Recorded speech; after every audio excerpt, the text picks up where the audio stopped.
because this is something we heard talked about a lot last week as the Titans were coming up on that Atlanta game. They were 2-4, pretty directionless. Of course, Ryan Tannehill hurt. A lot of buzz about this team being sellers at the deadline. Where is Derrick Henry going to be? Where is DeAndre Hopkins going to be? Are they going to move some of these defensive pieces? A lot can change from one game. And of course, the trade deadline, as of recording, we are now we are 75 minutes past that deadline. The Titans did not make any further moves beyond trading away Kevin Byard early last week. And this made me think, it made me think before the trade deadline. And now, certainly now that they've not made any moves, it makes me think it even more. Junie, think back with me to the spring when Rand Carthon is getting ready to embark upon his first NFL draft as the man in charge. And we've got all of the news, all of the rumors, all of the leaks coming out about what this Titans team may do. It was a lot of, are they going to move up into the top 5 picks and try to go after a CJ Stroud? Do they have their eyes on Anthony Richardson, perhaps, and maybe they trade up for him? Maybe the Titans trade back and go after a guy that they've shown some interest in like Zay Flowers, for example. Maybe they bolster the wide receivers. Maybe they trade up for a Paris Johnson Jr. to get a left tackle of the future.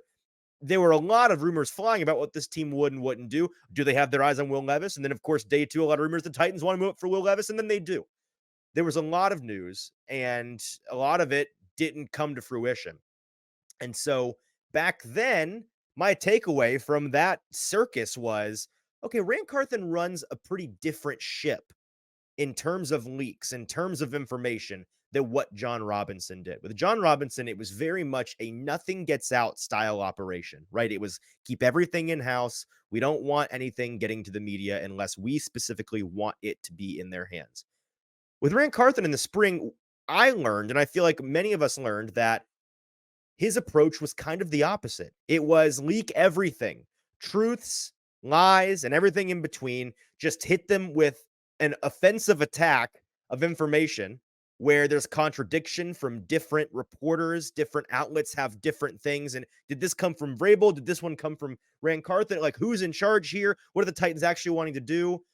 We saw that at this trade deadline, right? It's Henry might be moved. They've been given a very nice offer. Actually, the Titans want a third and nobody's offered them a day 2 pick. Well, maybe DeAndre Hopkins goes to a team like the Chiefs who's wanting to contend. Maybe the Bills look after DeAndre Hopkins. Denico Autry could be, I could go on and on forever. So many rumors. And at the end of the day, they moved Kevin Byard, a guy who they kind of laid the groundwork to move in the summer, and they don't make any additional moves. The question is this: do you feel like I'm right to say we'd forgotten from the spring the way that Rand Carthon operates, and this is how we should assume he's going to work with the media going forward? And number 2, what do you make of the Titans not making any additional moves besides shipping off Kevin Byard?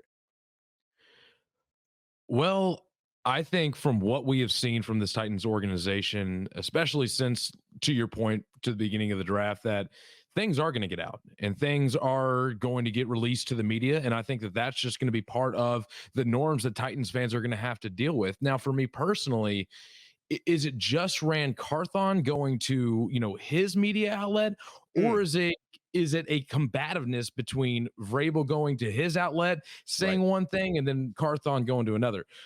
For me, I just Do you kind of buy think it's a that? whole Do I do think you it's think I that there's been a little bit of a power struggle in that way? no, no, Me because neither. personally, I think Vrabel has the last say before it goes to Amy. That's how I have a Okay, view on it. He sure. won the battle struggle. It's always coach and GM. Mhm. Who's going to last longer? He lasted longer than John Robinson. So I think with him being the senior member of the staff and being the head coach of this team, being the most likable personality going into this Titan season, I feel like Mike Vrabel has the final say unless it's a decision that ultimately has to go to Amy Adams Strunk. Now, to your second point, um, with am I okay with them not making another move Right. after the Kevin Byard trade? Number one, I didn't want them to trade Kevin Byard. I thought it was a silly move. I thought Okay. that Kevin Byard was worth more to the team, not necessarily what he's worth on the trade market, because I think what they got in return was a decent return for what Okay, so Kevin it's Byard it's is as a not that you player. disagree with the return. You just wouldn't have moved him, period. I wouldn't have moved him, period. I just feel and you've been in the locker room, I've been in the locker room with this team, and we both know the utmost importance that he has had. And Mm. I feel like from a leadership standpoint and from keeping the guys on track and just kind of keeping that positive voice when things are going wrong, I felt like he was an important aspect to that. And so letting him go, I was not a proponent of, and I felt like that was a sign of the Titans kind of waving the white flag. I really did, up until this game against Atlanta. Now, with it going through to Atlanta, knowing what we know now with, Tannehill not being able to play and the injury, I didn't want them to move off guys like Hopkins or Henry, because putting in a guy like Will Levis, he needs those guys to be able to thrive in this offense. The offensive line is already bad enough, and we knew this going into the season that they weren't going to be good enough to kind of get this offense to where they wanted to go. So for me, having veterans like that can bring you high productivity is the perfect thing for a young rookie quarterback to be able to thrive. So I'm glad that they didn't make any moves. I think it was the right move to make to continue, because you don't want receiver and running back and all these other positions on the offense to be an extra liability, knowing that your offensive line is the best and you want to get the most. And you want to get the most out of your rookie quarterback, and you don't want to wreck his confidence either. So I think them staying here was the primary reason, and Will Levis's performance just kind of added on to the fact of why you didn't make those moves.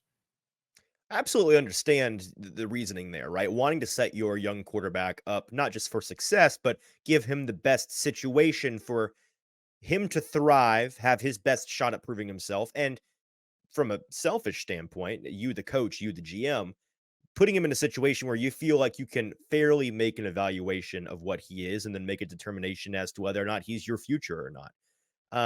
I disagree with you a little bit in the sense that I do think that I don't have a super strong opinion on it, frankly. I think at this point with this team, I could take it or leave it. I totally would have understood them moving a Tier Tart or a Danico Autry, a guy on an expiring contract.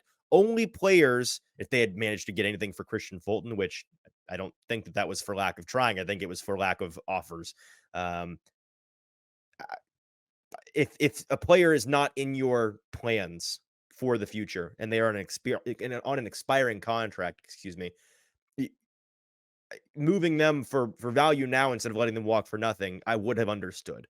Offensively, I'm more along the lines of your thinking, where these weapons, these pieces to help Will Levis be in the best situation. Again, this is all banking on them continuing to play Levis and the pressure from the media, the pressure from the fans. As long as this big asterisk here, but as long as Will Levis continues to show promise and look to our eyes like the guy that you need to let play the rest of the year to know what you have in him, then that tracks.